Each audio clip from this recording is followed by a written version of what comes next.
여러분 안녕하십니까. 강명도TV 자유조선을 시작하겠습니다. 지금 국제 정세가 날로 악화되어 가고 있습니다. 우크라이나와 러시아 전쟁이 그렇고 또 하마스와 이스라엘 전쟁으로 말미암아 국제 정세가 상당히 불안해 보입니다. 자, 여기에 한반도 정세도 긴장 격화로 치닫고 있는 모습입니다. 우리 한국 정부, 특히 윤석열 정부는 한미 핵협의 그룹체에서 이제 곧 핵 군사 작전 실행에 들어간다고 합니다. 이게 무슨 말이냐? 핵을 실제 어떻게 운영할 것인지에 대해서 미국과 한국 정부가 공동으로 핵 운영 실태를 직접 작전 실태를 점검한다는 뜻입니다. 북한이 핵을 사용하게 된다면 미군 혼자서 북한의 핵을 공격하는 것이 아니라 한국군과 함께 북한의 핵 공격에 대한 반공격으로 넘어가는 이 작전 실태를 점검한다는 뜻입니다. 핵무기는 미군이 가지고 있지만 우리 한국도 여기에 참여해서 함께 버튼을 누른다는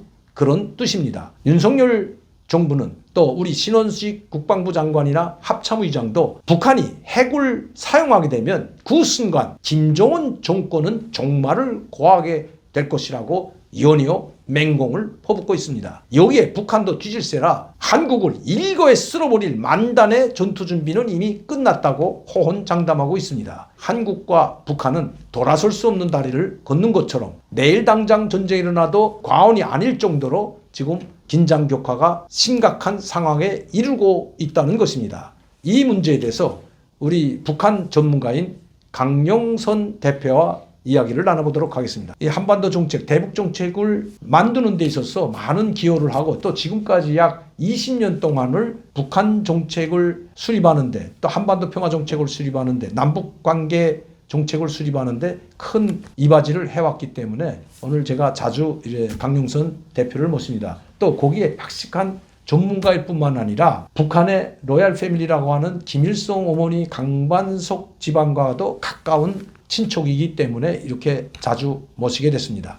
자, 우리 시청자분들께 한 말씀 하시죠. 안녕하십니까. 강명도 TV를 통하여 여러분에게 인사드립니다. 강명선입니다. 자, 제가 이제 오시기 전에 좀 전에 우리 시청자분들께 지금 남과 북이 돌아설 수 없는 강을 건너선 것 같다. 강대강으로 가고 있다. 우리 윤석열 정부는 북한의 핵에 대비해서 쭉 북한의 핵을 막을 방법은 오직 한국과 미국의 강력한 웅징만이, 그것도 그냥 웅징이 아니라 핵에 의한 북한에 대한 강력한 웅징만이 북한의 선제 핵 공격을 막을 수 있다. 왜? 북한이 핵을 공격하게 되면 이미 김정은 정권은 종말 뿐만 아니라 김정은 정권뿐만 아니라 북한이라는 땅이 지구상에서 사라질 수 있는 그런 강력한 웅징보복을 받게 될 것이라고 서슴지 않고 이야기하고 있거든요. 신원식 국방장관도 마찬가지입니다. 북한 정권 종말이 아니라 김정은 정권 종말을 지금 노골적으로 이야기하고 있고요. 여기에 맞서서 북한도 맹비난을 지금 퍼붓고 있는 상황입니다. 실제로 북한 노동신문이나 우리민족끼리 사이트를 비롯한 모든 대외 언론 매체들이 윤석열 탄핵을 하라고 지금 맹렬히 주문하고 있는 상황이고, 여기서 일어나고 있는 한반도에서 일어나고 있는 일부 편협된 좌파들이 윤석열 탄핵, 김건희 탄핵, 김건희 구속, 특검을 부르짖고 있는 이런 사진들을 노동신문에 실으면서 실제로 주문하고 있는 듯한 이런 사건들이 한국 전체 지역에서 일어나고 있는 것처럼 노동신문에 지금 게재하고 있는 이런 것만 보더라도 지금 한반도 정세가 극도로 긴장하고 가 있고 정말 돌아설 수 없는 다리를 건너는 것처럼 되어 있지만, 그러나 평화는 파괴되면 안 됩니다. 저는 항상 북한이 굴복하고 이 문재인 전 정권처럼 빌붙고 굴복하자는 것이 아니라 강력한 힘에 의한 북한 핵에 대한 견제가 필요하지만 그와 동시에 같은 민족으로서 우리는 대화도 병행해서 평화를 유지해야 된다. 저는 그렇게 생각하고 있는데, 우리 강용선 대표는 항상 북한을 지금까지 연구해오고 그 남북관계에 중추적인 역할을 많이 했기 때문에 이 문제 어떻게 보십니까? 지금 한국과 북한의 이 강대강, 이 전략 이렇게 계속 가서 자칫 잘못하다 오판에 의해서도 자그마한 불미스러운 일이 일촉즉발의 상황으로 치달을 수 있는 그런 가능성도 없지 않아 있단 말이죠.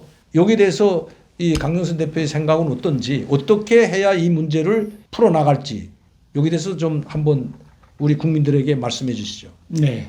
한반도 일초즉발의 전쟁 위기는 이웃 국가의 러시아 우크라이나 전쟁, 또 이스라엘 하마스와의 전쟁 때문에 더 부각이 되는 것 같습니다.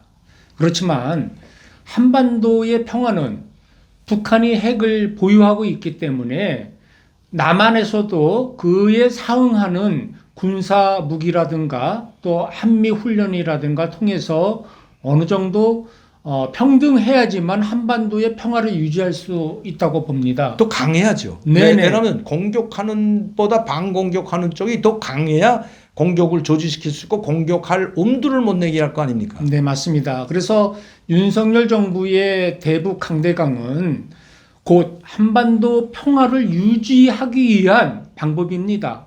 이럴 때 윤석열 정부나 또 북한의 김정은 위원장 쪽에서도 우리가 이 한반도는 남북의 한 동포고 한 민족입니다. 이 상황에서 어떻게 우리가 출구 전략을 찾아서 평화를 유지하는 방법은 이제는 우리 윤석열 정부도 강대강 속에서 북한하고 물밑 교류를 해야 된다고 봅니다.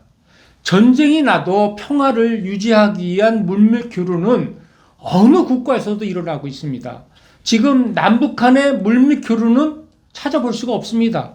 그냥 정부의 강대강과 군사훈련과 또 상응하는 대응하는 북한의 핵 위협, 이 상태에서 머무르다 보니까 지금 우리 국민들이나 세계적으로 보더라도 남북한의 전쟁 위기 일초즉발을 누구도 감지할 수 있는 지금 상황입니다. 그래서 저는 민간 단체로서 민간의 사절단으로서 7월 달에 UN 에스캅 총회에 참석을 해서 우리 동북아의 평화, 특히 남북한의 평화를 지키기 위해서 민간 사절단을 위해서 UN 에스캅 사무총장과 만나서 논의를 하고 왔습니다. 또 그 이후에 우리 동북아 경제발전연합에서 방북을 하기 위해서 에스캅의 직원을 통해서 방북 계획서를 북한에 7월 달에 전달했습니다. 자, 여기서 잠깐 그 에스캅이라는 거 전번에도 말씀드렸지만 에스캅이라는 그 약자는